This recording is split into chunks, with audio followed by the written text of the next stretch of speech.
I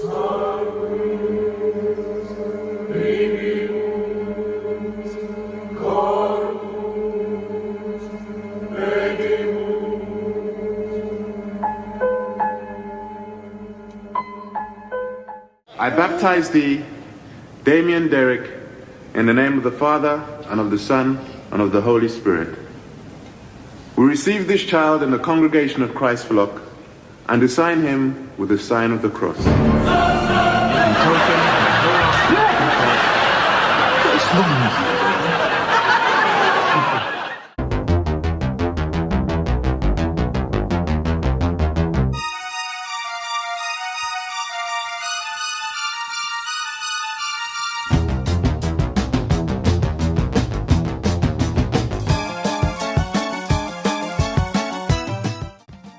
Okay, welcome to Trimming the Movie Fat, the podcast where we trim films from franchises that don't belong. I'm Stephen Nicholson. And I'm Paul Nicholson. And today we're looking under Damien Thorne's hairline to try and find 666. However, we seem to have found the number 5, which coincidentally is the same number of films that we're going to be looking at today in the Omen franchise. So this means we'll be ranking and taking a look at the Omen, Omen II, Damien, Omen III, The Final Conflict, Omen IV, The Awakening, unfortunately, and the newest entry, which is the prequel, The First Omen. So we're going to discuss these and rank them top, middle, or lower tier Omen movies. And we'll also share some Omen facts with you as well throughout.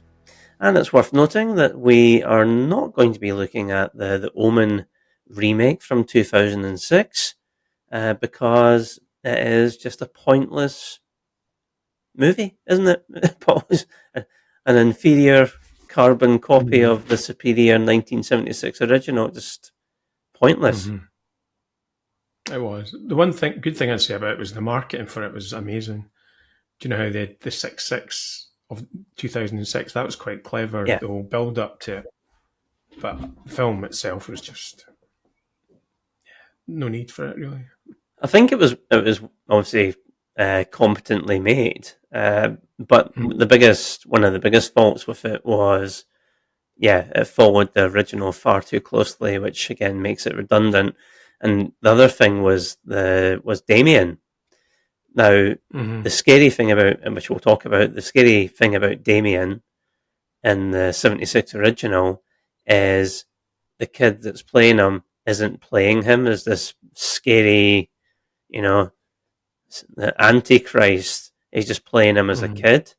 Whereas in the remake, the way they had him dressed and, the makeup and everything was to make him look like the devil's son, which is less scary. It almost was like a bit of a parody, wasn't it? Yeah. No, whereas, as you're saying, we'll talk about it soon in the first one, because he doesn't obviously look like a bad kid, but that's what makes it scarier, because how the smiling kid can do that, that's what was great about it. Yep.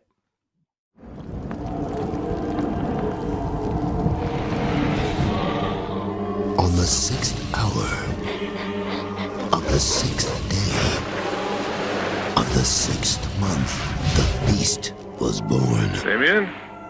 The Omen trilogy. Now is the time for the ultimate in terror. What's the matter, Damien? It's just a church. What do you know about my son? I saw its mother. It's all for you! The 20th anniversary edition with making of documentary, commentary, and much more. You want me to murder a child? It's not a child.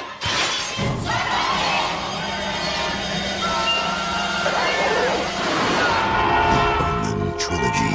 Own it on video and DVD. Please, Daddy. God, help me. The Omen is a media franchise centering on a series of supernatural horror films which began in 1976. The series centers on Damien Thorne, a child born of Satan and given to Robert and Catherine Thorne as a child. It is revealed among the families that Damien is in fact meant to be the Antichrist, and as an adult is attempting to gain control of the Thorne business and reach for the presidency. So, Paul, do you have a favourite scene from the Omen franchise? The bit in the first one where Miss Baylop's fighting with Gregory Peck's character. Ambassador Thorne. So what makes that so memorable for you? It's just scary. You think, like, because she's so scary, the woman in it, the nanny, and you think, like, he's got away, and then she just appears from nowhere with that knife, and the music. It's just terrifying, but brilliant. Like, she's brilliant in it. Yeah.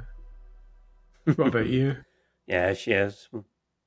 I was having a think about this, and I think my favourite scenes are probably from the original. I do like the scene in Italy where they go to the graveyard, the cemetery, where Robert Thorne's real son is buried.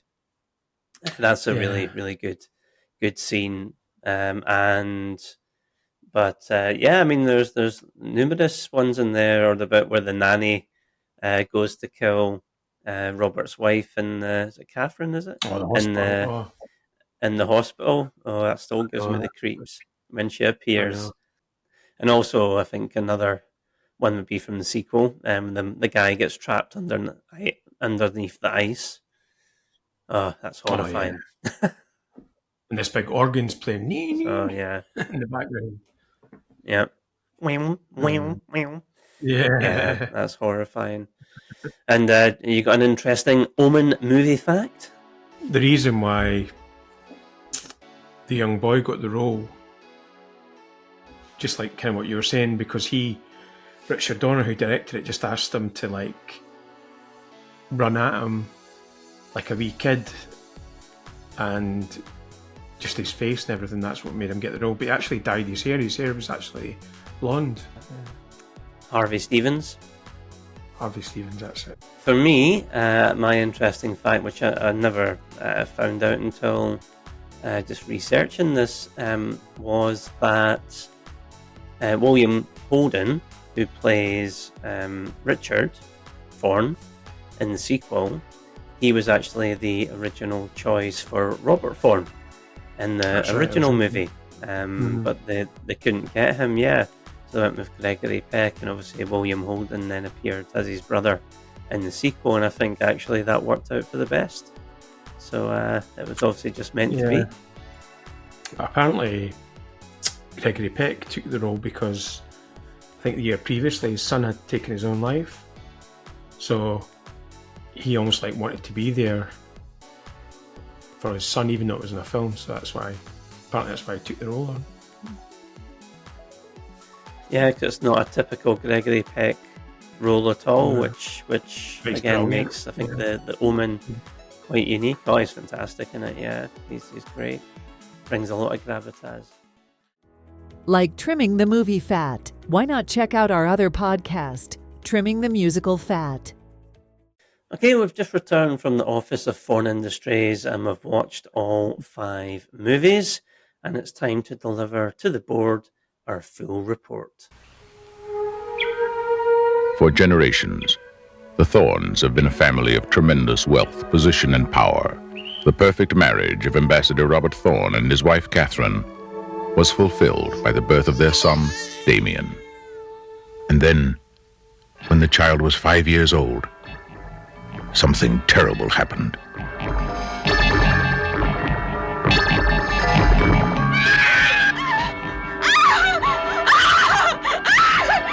And then it happened again.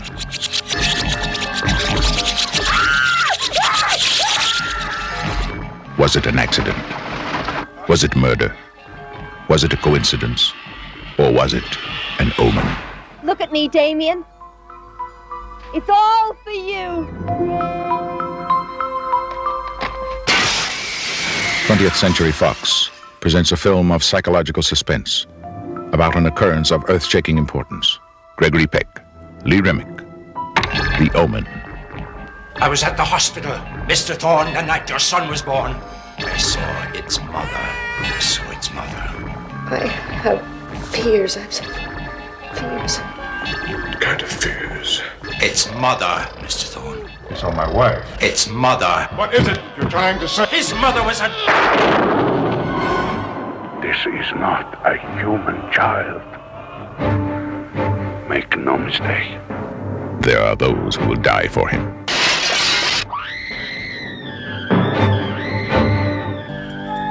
There are those who will kill for him. Who is he? What does he want? Where did he come from?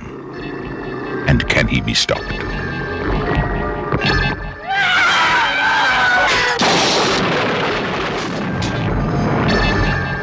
Gregory Peck, Lee Remick, The Omen.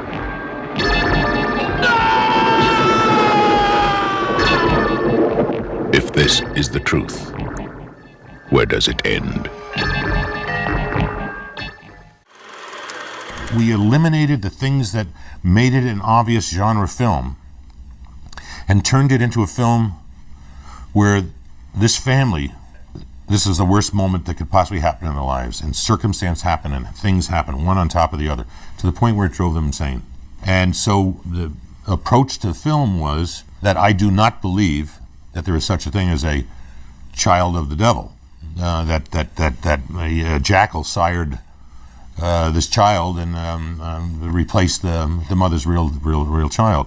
But what did happen was they were such victims of all these moments that if you chose, as the actor, to believe that they were victims of circumstances, they had something to play. If they chose that there was really a devil out there and controlling their lives, they had nothing to play.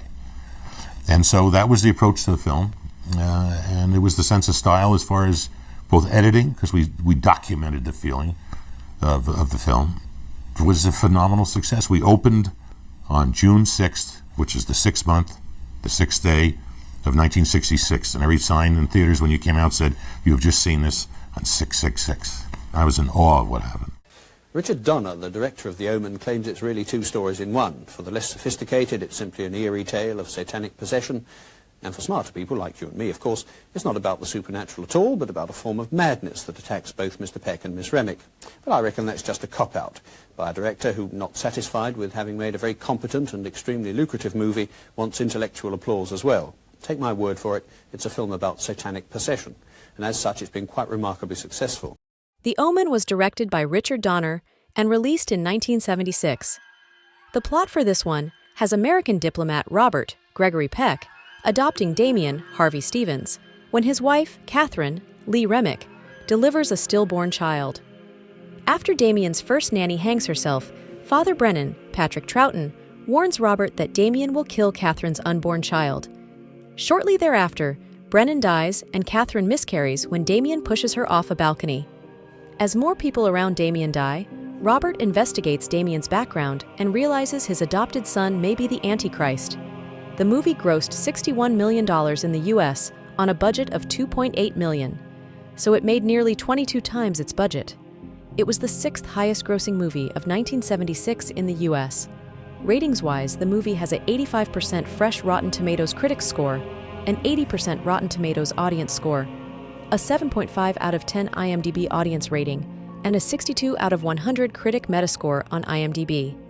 There's a movie mistake around 44 minutes. The guide wire can be seen on the pole that falls from the church. And here's a fact for you.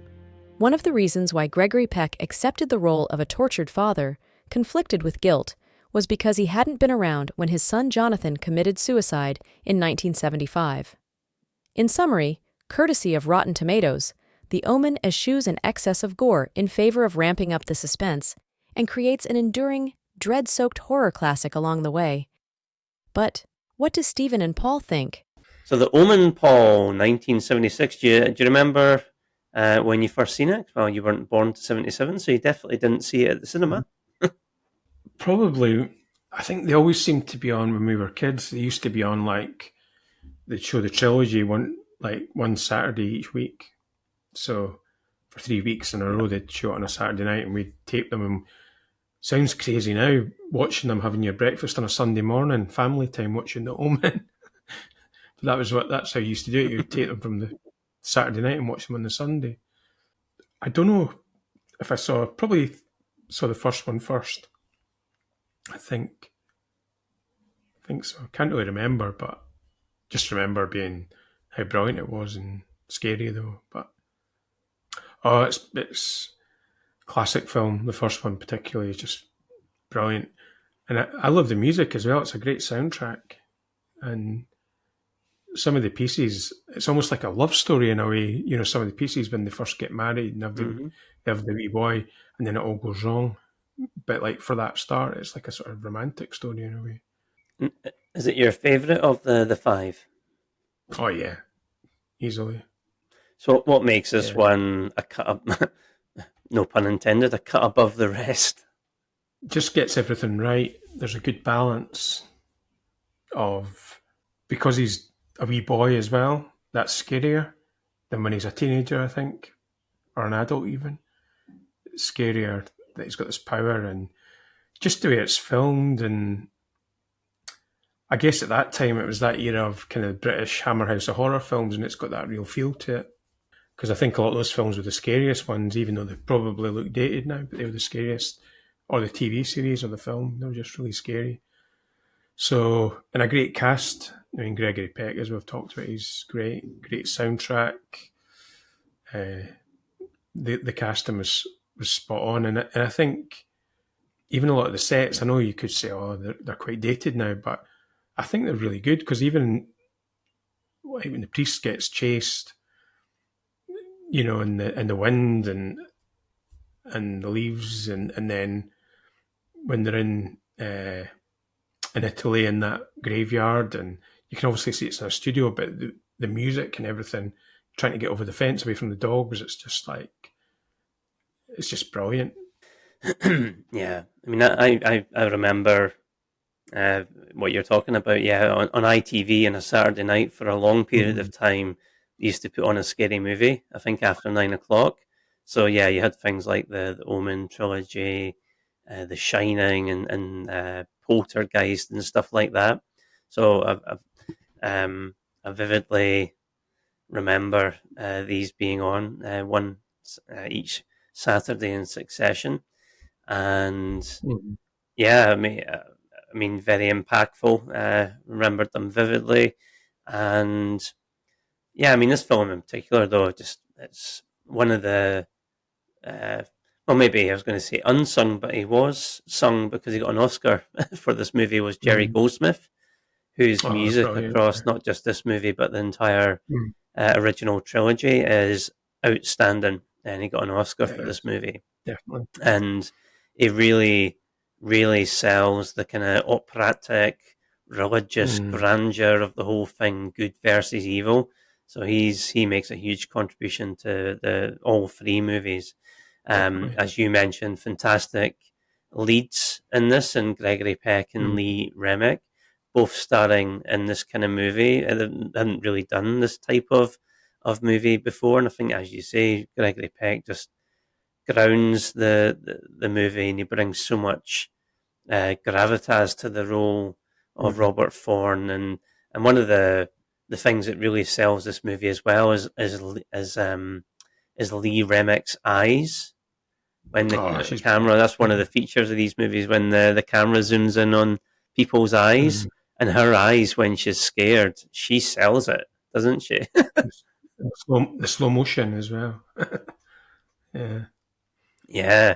So really, but I mean, it's a great cast overall, and everybody's very memorable in it. We've already talked a little about Billy Whitelaw as Damien's nanny, Mrs. Baylock. She still gives me the heebie-jeebies rewatching them. Oh yeah. And I think I think maybe it's the best scare in the original movie is as I mentioned already, when she appears in the hospital room and shoves Lee Remick out the window. Oh my God! Again, it's all in the eyes, isn't it? The focusing on each other's eyes. So yeah, I mean, it's great stuff. Simple but so effective.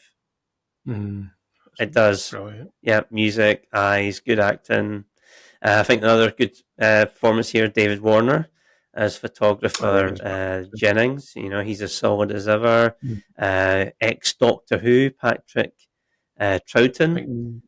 He's good as well, kind of bringing a scared, manic energy to the role of the foretelling Father Brennan. And, of course, Harvey Stevens as Damien as well, who plays it perfectly as a child actor, doesn't oversell it, he just is a child, and that's what makes it scarier. Yep. Doesn't it? Yeah, absolutely. But yeah, masterfully directed by Richard Donner, who's obviously famous for Superman, Goonies, the Lethal Weapon movies, and he's a guy who knows how to build tension, and he fashions some impactful kills in this movie. Obviously, Jennings' decapitation by a sheet of glass, which I know was very shocking for the time. Father Brennan's impaling by the lightning rod from the church. Yeah. Catherine's fall from the hospital window. Even Damien. That was one that I remember when I was younger really stuck out to me. Damien's nanny's suicide when she jumps from the roof and the rope kind of takes her back through the window. I remember when I was younger, that was really quite, yeah. Never seen a scene like that before. It's because as well that she's sort of smiling when she's doing it, and that's what makes it scarier. That's right. It just screws your head up. You're like, why is she smiling and doing it all for you, Damien? Yeah. You know, and it's just like... I know. You're right. But all good stuff. So yeah, Richard Donner does a great job. It's a brilliant, impactful, memorable film. I agree with you. The best Omen movie. It's not just a classic horror movie. It's just simply a classic movie, and is still highly revered. Nearly 50 years after its release, and it's got that great ending as well, hasn't it? With Damien turning around to the camera and smiling when he's at the funeral of his mum and dad. Yeah, I know. Standing beside the US president and the first lady. Great ending. Yeah. So yeah. So we rank each of these, Paul. Yeah. I was going to say the original ending. Apparently, Damien died, and when they were at the funeral, you saw that was supposed to be like his funeral with his mum and dad, but they then obviously thought, no, we're going to do sequels, so they reshot it, which was wise because it makes it a much more memorable ending by doing that. There, you know, evil wins, and we get sequels. So we rank each of these movies, Paul. Top, middle, or lower tier Omen. Where would you be placing the original 1976 classic? Got to be the top. It has got to be the top, I think, for me too. So there we are. The original Omen passes with flying colours.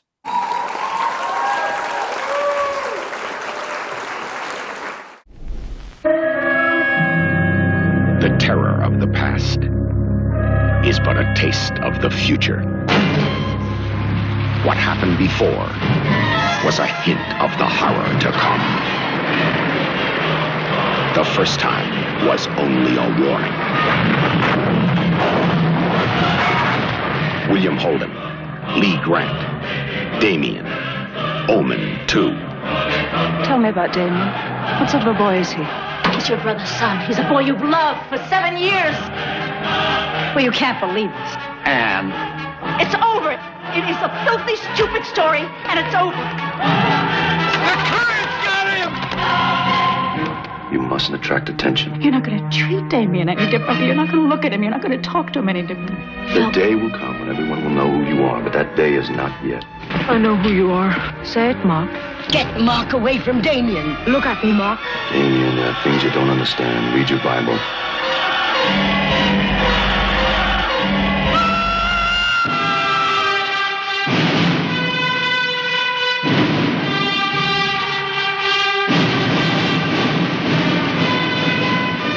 Kid better get over here right away.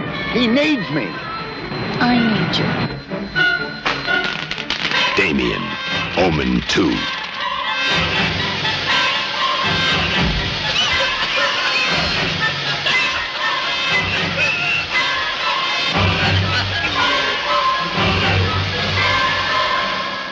Why only other boys and not Damien? I don't understand. Damien has a different cell structure. Different? What does it mean? I've been working on the story for years now. I think I pieced it together. Oh, please, please, you must listen to me. The first time was only a warning.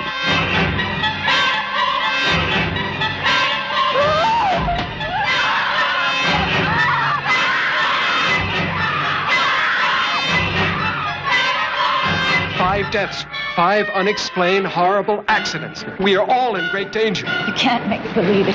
You've got to believe it. He killed Mark. He killed Atherton and Bessarion. And he'll keep on killing. He'll kill anyone he thinks is threatening him. Listen to yourself. Listen to how crazy you sound. Man, I saw Charles killed. I saw Damien's face on the wall.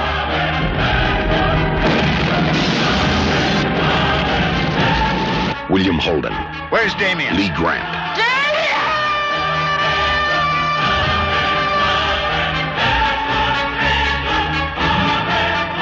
Damien, Omen II. The first time was only a warning. Richard Thorne, played by William Holden, is chairman of the board of the powerful Thorne Industries and a famous collector of art. Bessarion, hold it here. Appropriately, William Holden is himself an art collector. In his case, a superb collection of primitive art from Africa and the South Pacific. There are certain symbols in their art that are created to ward off what might be a malevolent spirit that would influence their tribal life. They constantly live with ghosts and the fear of ghosts, but then again, I can't think of a race of people on Earth that aren't, to a degree, superstitious. Damien. Omen II was directed by Don Taylor and released in 1978. Here's the plot. Richard, William Holden, and Ann Thorne, Lee Grant, have taken their 13-year-old nephew, Damien, Jonathan Scott Taylor, into their Chicago home following the death of Richard's brother 7 years earlier. The Thornes love the child, whom they are sending to military school, but not everyone is so sanguine about his presence. Soon after Great-Aunt Marion, Sylvia Sidney, expresses concerns about the boy, she dies suddenly and unexpectedly. And she is certainly not the last. The movie grossed $26.5 million in the U.S. on a budget of $6.8 million. So it made nearly 4 times its budget. It was the 11th highest grossing movie of 1978 in the U.S. ratings-wise. The movie has a 48% Rotten Tomatoes critics score, a 49% Rotten Tomatoes audience score, a 6.2 out of 10 IMDb audience rating, and a 45 out of 100 critic metascore on IMDb. Here's a movie mistake. It is pointed out in parts 1 and 2 that Damien has never been sick.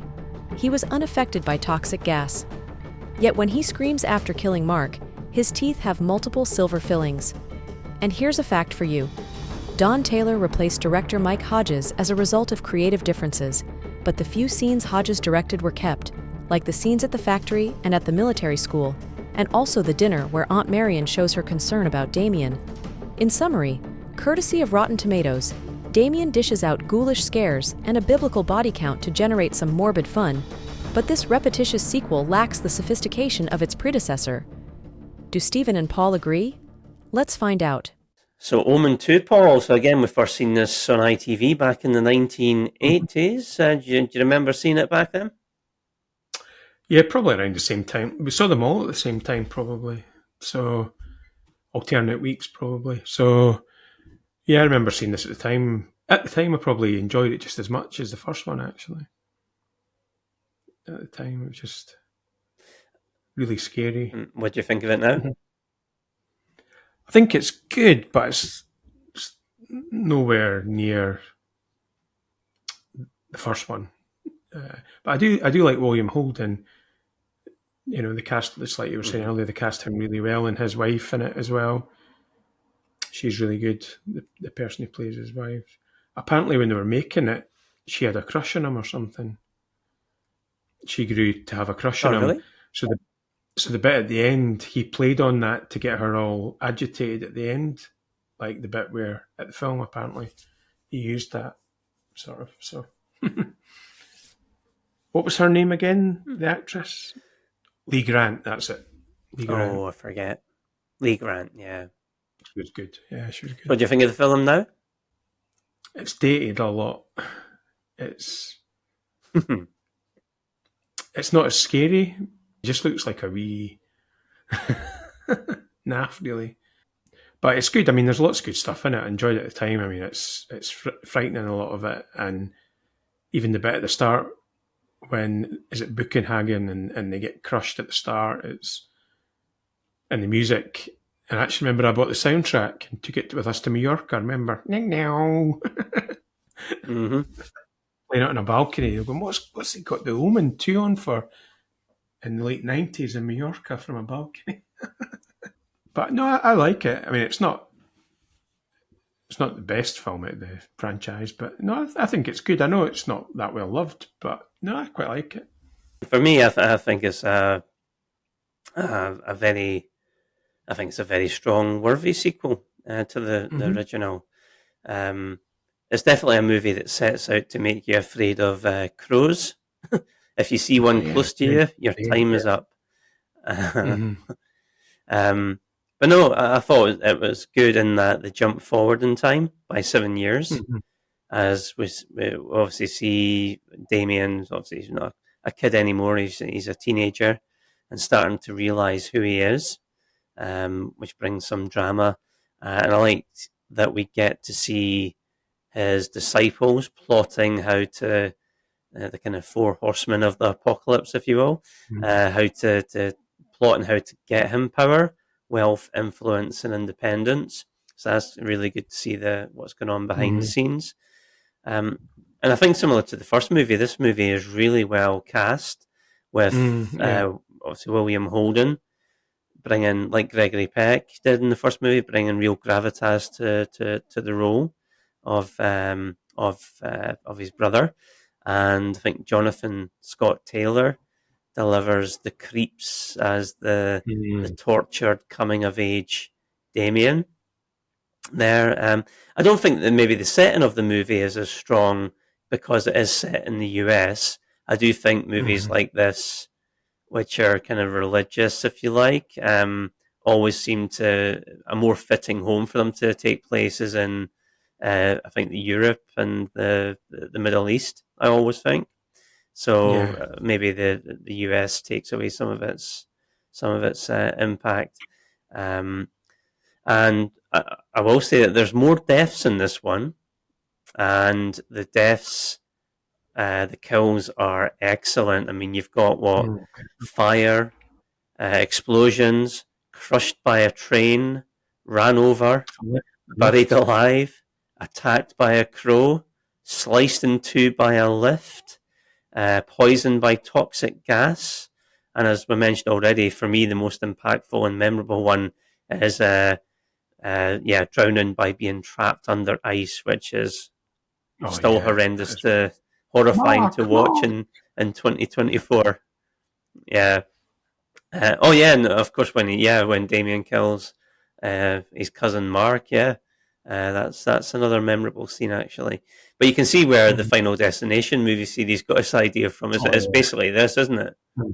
It really is, without the religious aspect to it all, when the Antichrist. But another great Jerry Goldsmith score. And I think you've mentioned it already, but it's a nice twist at the end when we find out that Anne Thorne is a Damien disciple as well, and kills Richard with one of the daggers. So that was a good twist there. Just for me, overall, a very entertaining sequel to a classic original, and I'm kind of surprised it doesn't get a little bit more love than it does. I know it does have one of the worst dated scenes, or near the end when you see them at the party, like all the cadets, and it's like this music. It sounds terrible, and they've got the outfits now, and just like, I don't think you're going to pull tonight, Damien. Well, looked like he was. Two girls in each yeah. arm, the other two sitting down, huh? It was... so maybe it was. Yeah, the bit at the end was scary. You know, when he just sort of looks at the camera, puts his head up like that, and then the music comes on. That was quite clever how he did that at the end. Yeah. It's kind of very much mirroring the end of the first one, but now he obviously knows who he is, and he knows he's got that power, and he's starting to use it again. So yeah, in its own way, it's as scary. So where would you rank this one, Paul? Top, middle, or lower tier Omen? I'd maybe say the middle. Middle for you. Yeah, I'm gonna be at top of the middle for me. Yeah, just missing out on the top, but top in the middle for me.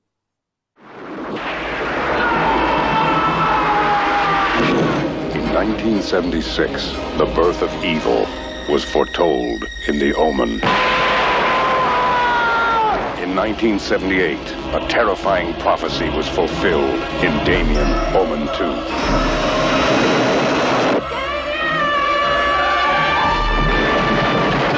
And now, you will witness the ultimate challenge to the future of mankind as the trinity of living terror is completed in the final conflict. Yes, Mr. President. I've just appointed Mr. Damien Thorne as our new ambassador to the court of St. James. Damien Thorne is 32, attractive, brilliant, charismatic. To the modern world, he brings a purpose, a vision, a destiny. He's one step away from the most important position on Earth. Disciples of the Watch, I stand before you in the name of the one who was cast out from heaven, but is alive in me. The power of evil is no longer in the hands of a child.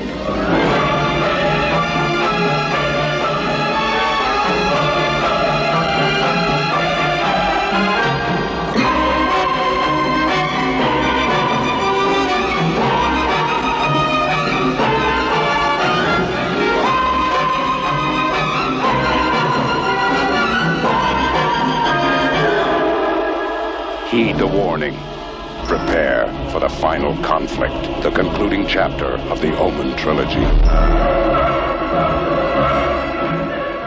I've often wondered what actors think about some of their previous films after they come out. Sure. Now, you did Damien Omen 3. Yeah. Yeah. Now, what do you think of that film now when you see it? Well, the truth is I haven't seen it for 12 or 13 years or whatever it is since I made it, but you know, I suspect there's probably one or two good acting moments in it. I seem to remember some at the time, but the film finally doesn't work. So the film doesn't work. Ultimately, the performance doesn't work. Was that a major disappointment for you? A disappointment, but then something else comes up, you know. What a way to go. Let's face it, folks, what we're really waiting for in the final conflict is the final conflict itself. That's the payoff. This movie promises us Armageddon, the ultimate showdown between the forces of good and evil. Now, I don't know what I was expecting.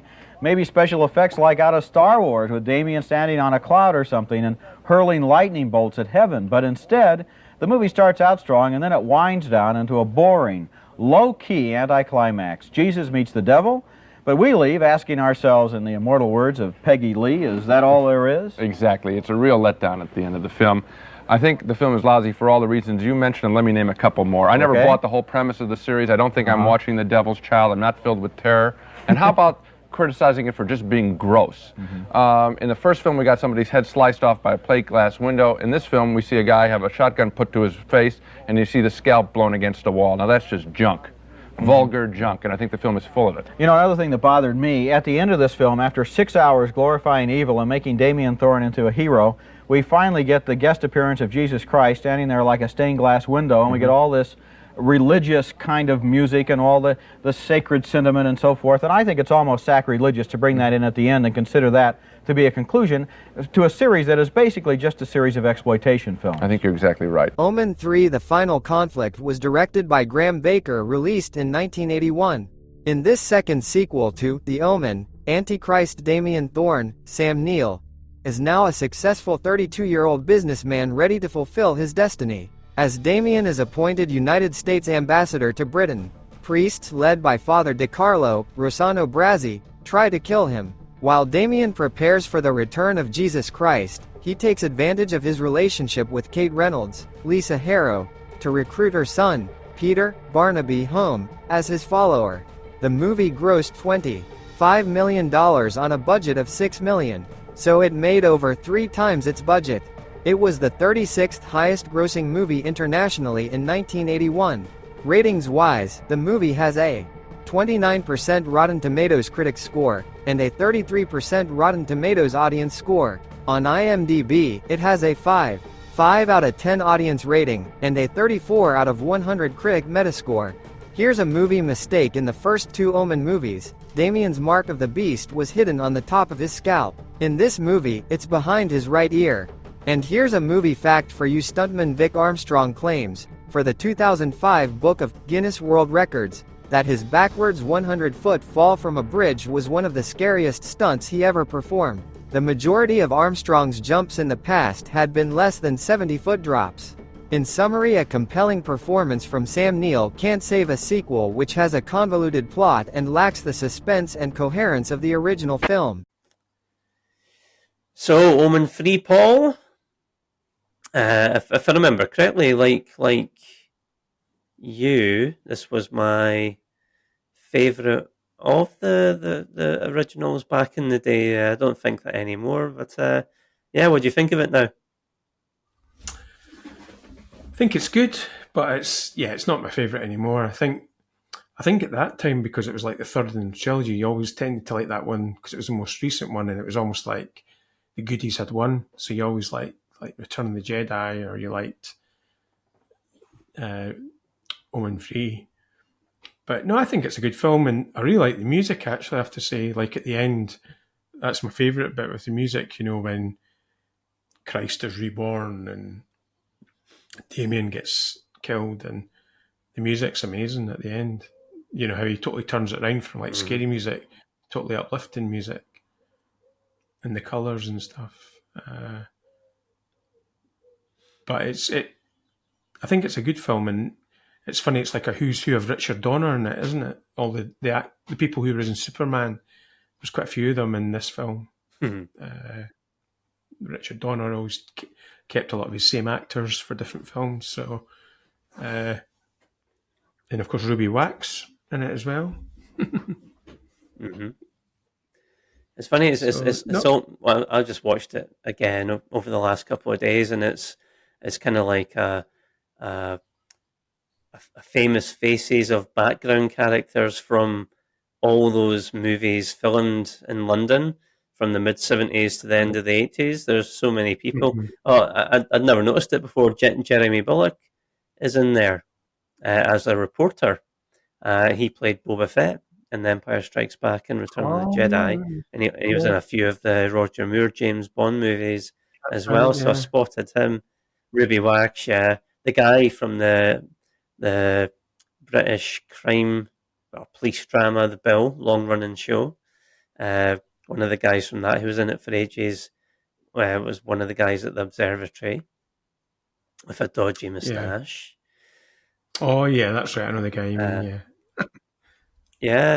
And the guy that steals the dagger at the beginning is it the Sergeant? Was it Capone from Aliens, which again was filmed in London. And also, the one which was annoying me. It might be the one you're about to mention. Who are you going to mention?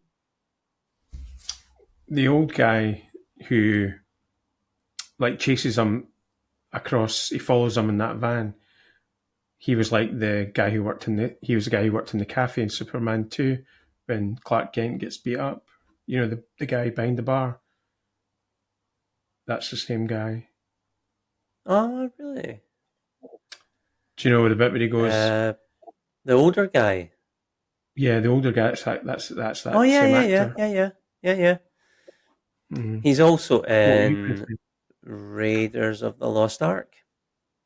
Is he? What was he in Raiders? What's he? I can't remember, but he is.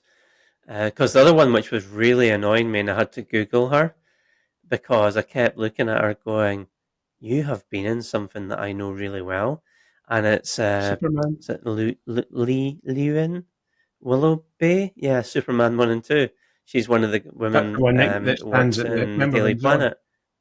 Yeah, when Zod's like fighting, and she's standing at the window. That's her. Yeah. Yeah, and she goes, "He's as strong as Superman," or something like That's that. right. Yeah, that's her. Yeah, she's the mum. But yeah, it's funny. All these movies filmed in London from like mid-70s to the end of the 80s have pretty much got almost all the same people as background characters in them, which is bizarre. But yeah, so you obviously now you've changed your mind. It's not your favourite anymore. What maybe makes this one not quite as strong as the first two? I think Sam Neill's really good in it, but I just don't think it's as. I don't know. It's not aged as well, maybe. It doesn't have the same fear to it as the first one, maybe, or the second one, maybe even. But I think it's good. I do like it, and it's clever how they do it all, and all the attempts to assassinate him, and the TV studio. It's funny, the love interests were both Kiwis. Sam Neill and his love interest in it were both from New Zealand. Oh, I didn't know she was from New Zealand. Mm-hmm. Yeah. I'm sure they got together in real life, actually, I think. Yeah, I've really enjoyed it back in the day, and it's obviously as you get older and subsequent viewings, it kind of goes down in your estimation. I mean, I still enjoy it. I think it's actually really well directed, shot really well by director Graham Baker, so it does look really good. I agree with you. It maybe arguably has Jerry Goldsmith's best Omen score. The main theme that runs through this movie is fantastic, very memorable. It's a very stirring score.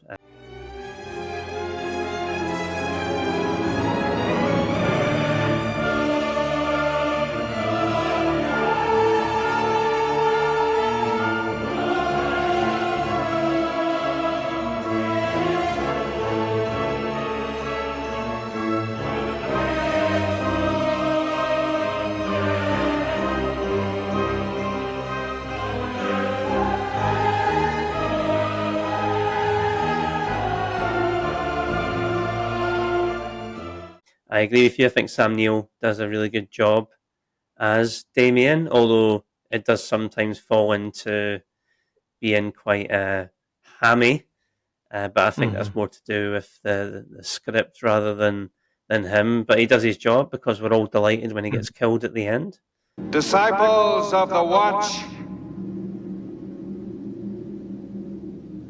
I stand before you in the name of the one true God, who is cast out from heaven, but is alive in me. Do you hear me?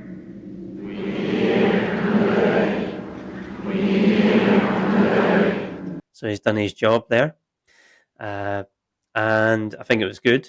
We're back in the UK for the movie as well. And probably the best sequence in it. And it's something I'd forgotten earlier on. We were talking about the best scenes in the franchise.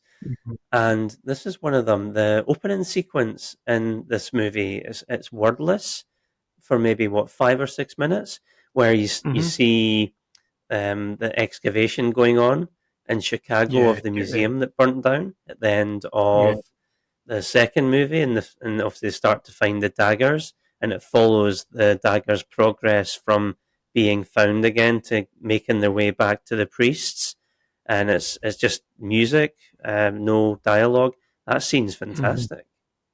I think this film feels maybe a little bit more melodramatic than the other movies. It doesn't have the same vibe as the first two, and this is going to sound silly because it was made in 1981, but this does feel like an 80s movie.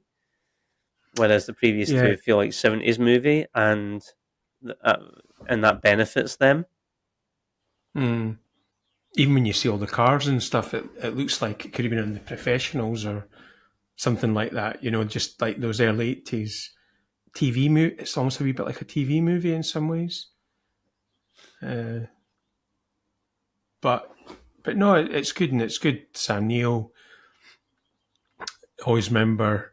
Do you remember when you got me the video box set and we used to watch the trailers, and it was like I had one of the worst trailers ever. I remember I had Damien Thorne, 32, attractive. Remember the trailer? And a weird trailer. Damien Thorne is 32, attractive, brilliant, charismatic. But there's some horrible stuff in here. I mean, the death where the guy falls from the gantry in the TV studio. Oh yeah. And then obviously gets covered in the plastic and the tarpaulin, and which then catches fire, so it's sticking to him. Is horrendous, and also the whole thing with the killing of babies, which is still pretty horrendous, even watching it now. Yeah, I mean, you obviously you don't see anything at all, but even just the thought of it is horrible. And let me ask you a question. What did you think of Peter in this, who is the son of the reporter? Oh, he was a bit annoying, wasn't he? He was like something you could imagine him in, like Oliver Twist or something, a musical. You could imagine him in something. Damien, get there, mummy. I've always found it quite bizarre. He meets Damien for like 10 minutes, suddenly he's loves him and all over him. It's actually, when you rewatch it, you're going, this is actually quite creepy. That Italian guy is quite cool. The guy that sort of goes to the mum and says that he's been going to Damien's house, and he's got quite a cool voice. The guy that goes to the house. Mrs. So-and-so, I have this.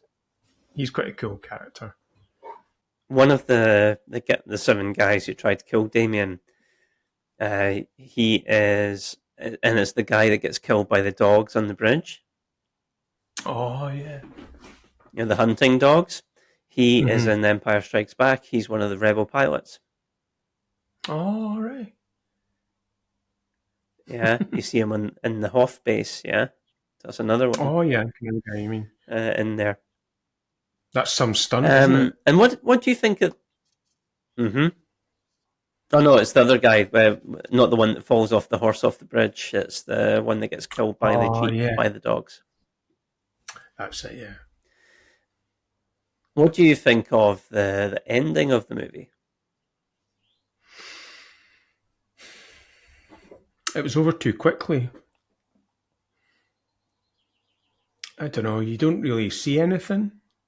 Maybe that's the point, but I don't know. It was a bit of an anticlimax, really.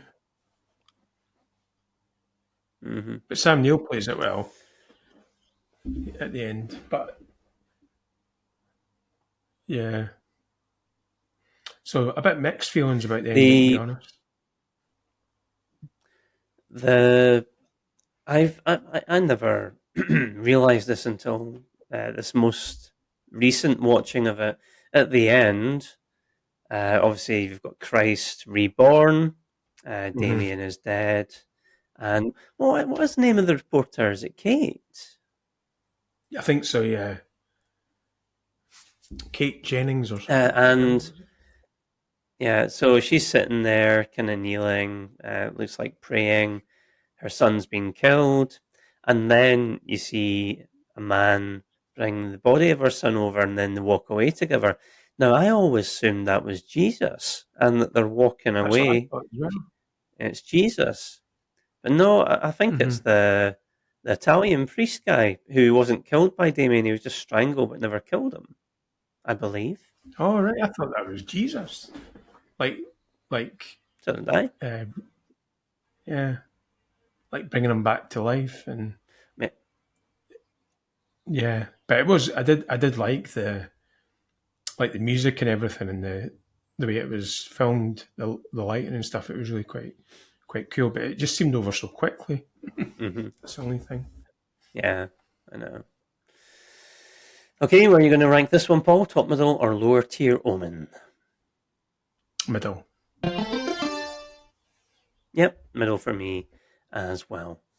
So we now need to turn our attention to Omen 4, The Awakening, which was a made-for-TV sequel, and we also still need to have a look at the prequel, which just came out a couple of months back, The First Omen.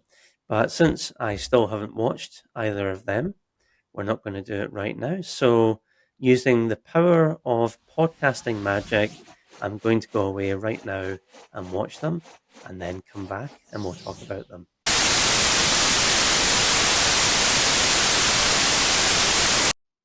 And we're now back, having watched the Omen 4 and the First Omen.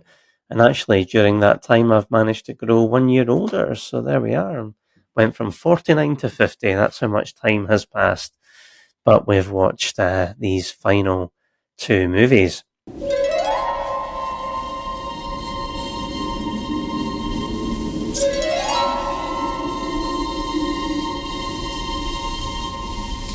Look at me, Damien. It's all for you. It was a story audiences would never forget. Damien Thorne is the Antichrist. About a boy with an evil so great. Who became a man destined to rule the world. My disciples shall inherit this earth. Damien Thorne is dead, but his prophecy is about to be reborn. Omen 4, The Awakening. Is that the girl? Behind her sweet smile Get her away from me. lies a dangerous secret. Do you think it's possible for a child to be born evil? Now, a reign of darkness is about to be unleashed. What evil made you do that? Omen 4, The Awakening. The nightmare has just begun. Omen 4, The Awakening was released in 1991 and directed by Jorge Montesi and Dominica Thenin-Gerard. The story? Well, Damien Thorne is dead, but his prophecy is reborn in a mysterious girl named Delia, who is adopted by two attorneys, Jean and Karen York. When Karen realizes her baby was born under suspicious circumstances, she hires a private investigator to find Delia's real parents. A series of bizarre accidents occur, and Karen begins to suspect everyone of conspiring against her as she unravels the truth about her baby. The film was made for TV, therefore not released theatrically. This was intended to be the first of a series of sequels made for television, but the film's unenthusiastic reception meant this did not happen. Ratings-wise, the movie has a 17% Rotten Tomatoes critics score, and a 23% Rotten Tomatoes audience score. On IMDb, it has a 3.9 out of 10 audience rating, and a 0 out of 100 critic metascore. Here's a movie mistake for you. When the roundabout spins around with Joe, the babysitter's body on it, right as it stops so her face is facing directly toward the camera, the actress's eyes move to fix their gaze on the camera lens, a natural reflex for the living but not so much for someone who is supposed to be dead. And here's a Omen 4 fact for you. This was the last film to be produced by Harvey Bernhardt. He retired after making it. In summary, a really lame made-for-television attempt to keep the Omen series going. But what do Stephen and Paul think of it? Let's find out. Yeah, Omen 4, Paul. What was this called again? I The can't even Awakening. remember. I've forgotten already. The Awakening. The Awakening, yeah. Right. Okay, well, do you want to tell me what you think of Omen 4? It's just really poor. It was, well, for a start, it was a made-for-TV movie. It wasn't, and you can totally tell it's just like low-budget, rubbish production. It's got the girl Delia. Her mum's the lady that was in V. Remember V? She was the woman that was in it. Yeah. V. But it's just, it's really bad. It's almost like a parody. It's almost like it's taking the mickey out of itself, and there's something about it being set in America as well. It doesn't there's something about the Omen films, although the second one was Chicago, but it just feels, it's like it's sanitized and it's just straight to TV or DVD or video. It's just one of them. It's just, how can we extract more out of it? Should have been straight to the bin. Very forgettable. It didn't awaken. When did you first see it? I think I first saw it on TV, maybe. Like a long time, maybe early 2000s or something. Just because I wanted to see, because I'd seen the original trilogy and I just wanted to see what this. It was just terrible. Yeah, just a needless sequel, really. Yeah, I mean, it's a terrible film. I think previously I'd only seen 10 minutes of it, which was enough. I don't know when, but I'd seen 10 minutes on TV one night and turned it off thinking, oh, this is shockingly bad. For me, this was a movie made by people who did not understand the appeal of the original Omen movies and what made them work, which is strange considering it was produced by the original producer, Harv Benhard. As you say, it's just got that cheap, made-for-TV production values back when there was a huge difference between TV and a theatrically released film. These days, there's not that much of a difference.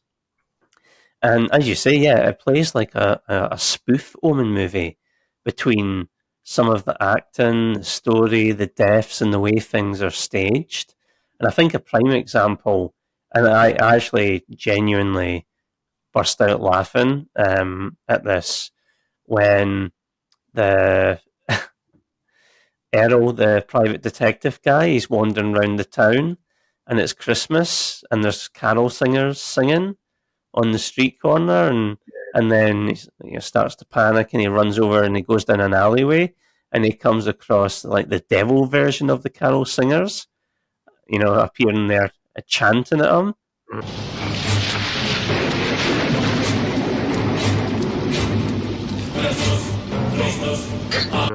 It's terrible. It's terrible. It's like, I can't believe this isn't an Omen movie, but very, very funny. Very funny. And the soundtrack as well. What's going on with the soundtrack? It's like they've just got the soundtrack from a jaunty Danny Elfman score for a Tim Burton movie. They've taken it and put it over the top of this. It doesn't suit the movie whatsoever.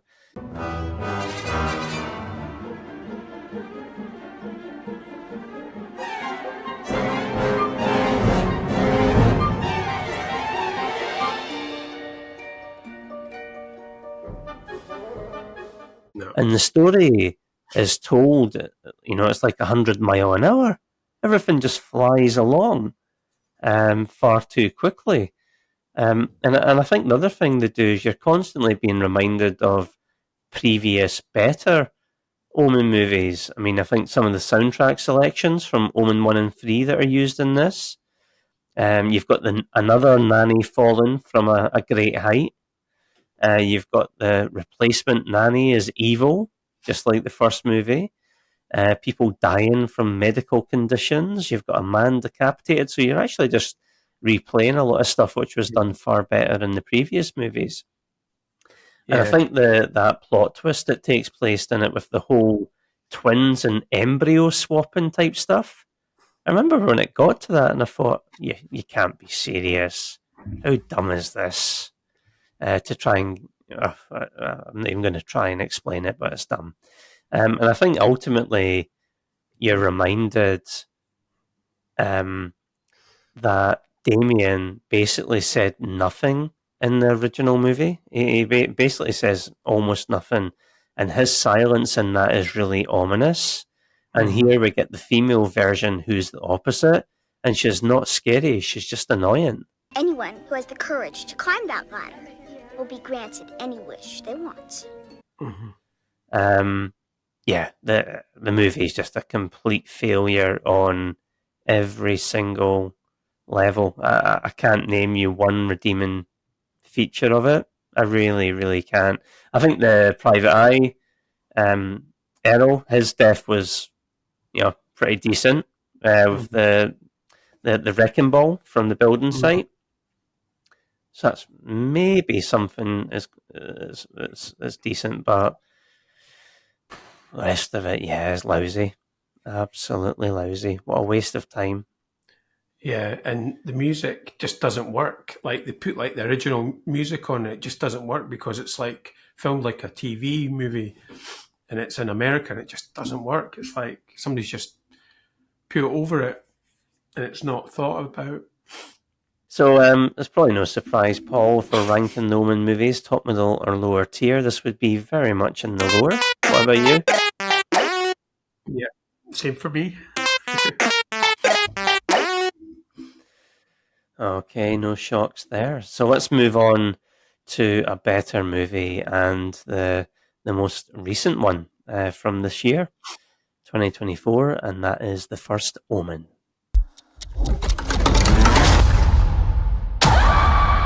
You don't have to be afraid.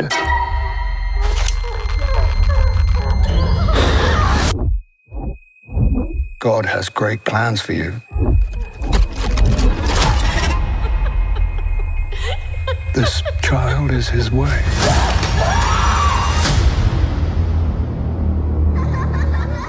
There's this girl at the orphanage. I think that she really needs someone to look out for her. Carlita suffers from a touch of madness. You must be very careful, Margaret. Bad things will start to happen around her. Evil things. It's all for you. No, don't.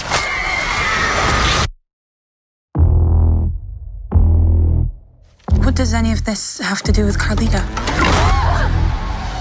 This church has maintained power for thousands of years.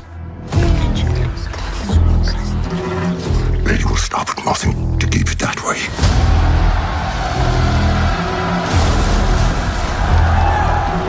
How do you control people who no longer believe? You create something to fear. I believe the girl is to be the mother. Mother of what? It's the mark of the devil.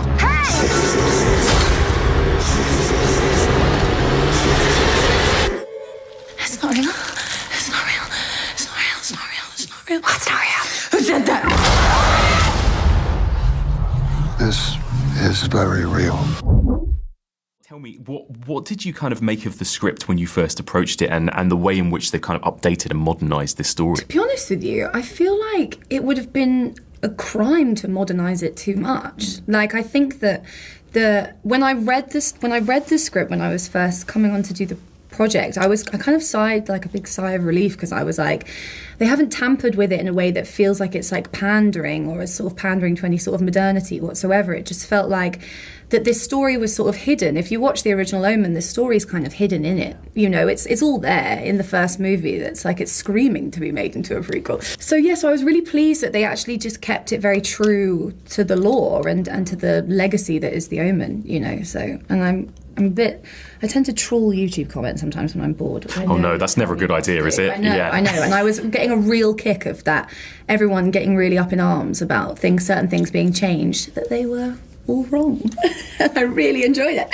I really enjoyed all the negative comments. So on the plus side, central performance is kind of fun, and Bill Nighy and Charles Dance managed to keep admirably straight faces while all this is going on. I mean, Bill Nighy, you just keep expecting Bill Nighy to go, well, it's what we do. It's kind of our job. Do you remember that? We don't trust people. And who does he play? He's a priest. Oh, of course he is. Yeah, an Italian priest. There's a priestly Bill Nighy and a priestly Charles Dance. More importantly, the director clearly can direct and knows how to manage an eerie set piece. The period setting works well and it's put together solidly. It also, as I said, taps into that thing which is very of the moment about church folk being sort of, kind of pro-devil stuff because, hey, there's all these mad people in America at the moment trying to bring about Armageddon, because the Bible says they have to do, just insane stuff. Omen was released in 2024 and directed by Arkasha Stevenson. Here's the plot. When a young American woman is sent to Rome to begin a life of service to the church, she encounters a darkness that causes her to question her own faith and uncovers a terrifying conspiracy that hopes to bring about the birth of evil incarnate. The movie grossed $53 million worldwide on a budget of $30, so it made almost twice its budget. It is currently in the top 40 highest-grossing movies of 2024. Ratings-wise, The First Omen has an 81% Rotten Tomatoes critics score and 70% audience score. On IMDb, it has a 6.6 out of 10 audience rating and a 65 out of 100 critic metascore. Here's a movie mistake for you. In the original 1976 film, Father Brennan said he was present during Damien's birth, that he was born in a hospital, and Brennan is said to have a 666 mark on his thigh, suggesting he is also part of the cult. In this film, none of those things seem to be true. He appears to be trying to bring down the cult and does not appear to be present when Damien is born, nor did Damien appear to be born in a hospital. And here's a movie fact. Cardinal Lawrence's hands appear to be partially paralyzed, ring and little fingers. This is not a character choice. Actor Bill Nighy suffers from Dupuytren's contracture. It's a hereditary condition that causes the ring and little fingers of each hand to be permanently bent inwards towards the palm. In summary, frequently frightening even as it plays within the confines of a nearly 50-year-old film series, this prequel is the first omen of a bright future for the franchise in quite some time. So I'll maybe kick us off on this one, Paul, the First Omen. So I missed this at the cinema, and when I knew we were going to do, obviously, an episode on this, I did see if I could catch it at the cinema, but it had been and gone. So I did see it on Disney+. And yeah, for me, a big improvement, a huge improvement over the Omen 4. And right from the off, you can see this is being made by people who have seen the Omen movies and are taking it seriously. Mm-hmm. And it seems to also take a lot of inspiration from other great horror movies, not just the original Omen, but things like Rosemary's Baby and The Exorcist. I really like the early 70s Rome period setting and the Italian music needle drops to kind of set the scene and get you into that time and place. And it's very much a slow burn movie where it lets the tension build. And to me, it actually had the same vibe as another more recent horror movie called Summer, which had Florence Pugh in it. I don't know if you've seen it, but it kind of had that vibe to me. And the other thing, this film is scary. This is scary, whereas the previous one was not. I thought Nell Tiger Free, which is an incredible name for a human being. Nell Tiger Free, she's a great lead in the movie. I liked her in an Apple series called Servant. Prior to this, I did like it. I liked the first two series before it got crap and I switched off. And I think there's a good plot twist in this movie that she's also a 666, which you might have seen coming. I kind of half suspected it, but I thought that was a good twist. Good to see Father Brennan and Father Spoleto featured in this, who are characters from the original Omen movie, although it did take me a while to cotton on to the fact that they were obviously different actors playing them, but it took me a while to cotton on that they were characters from the original.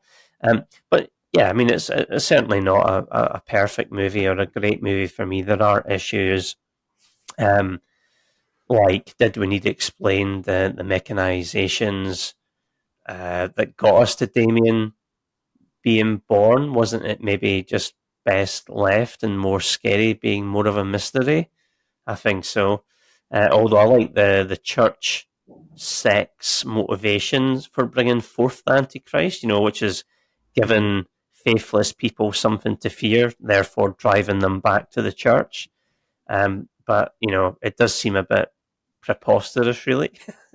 And there's many plot inconsistencies between this and the original movie as well. One being Damien's mum's meant to be born of a jackal in the original movie. Now we've actually got a woman here giving birth to him. So yeah, that doesn't obviously fit. But in summary, for me, it was a good film, one that was better than I was expecting, with some striking imagery, and I thought a great central performance from, as I say, Neil Tiger-Free. But it does feel like an unneeded addition to the Omen series. So, I mean, what do you think of it? Because we've not discussed this at all. I actually think it's really good. Yeah, I think it's back on form, and I think the way it's filmed, like you say, early 70s, because I think a lot of the best, scariest horror films were set in Europe and Italy or Paris or London, a lot of them, and it's got that feel. And I think the people that are doing the roles, like Father, is it Giuseppe?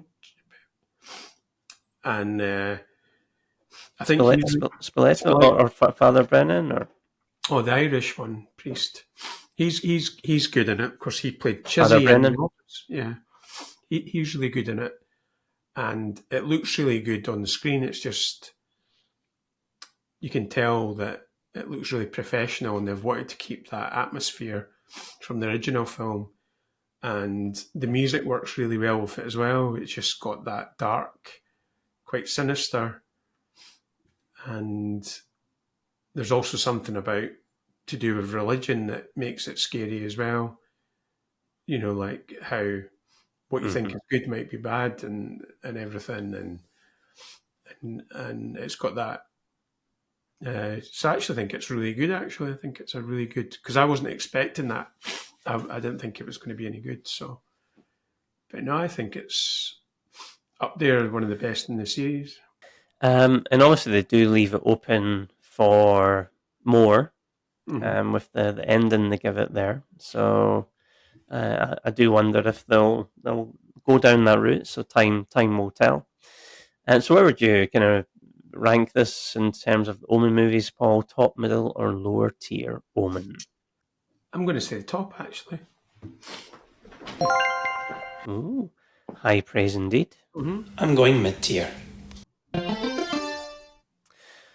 Well, okay, we've obviously watched all 5 now, and let's rank them in order of preference. So why don't you go first? So from your least favourite through to your favourite, where would you rank each of the movies? So it's no surprise that the 4th will be at the bottom, and then Omen 3, the First Omen, then Omen 2, and then Omen. Okay, I would go with the Omen 4 in last place. 4th place would be the First Omen, and yeah, kind of released order going back the way. So yeah, Omen 3 at 3, Omen 2 at 2, and the first one at number 1.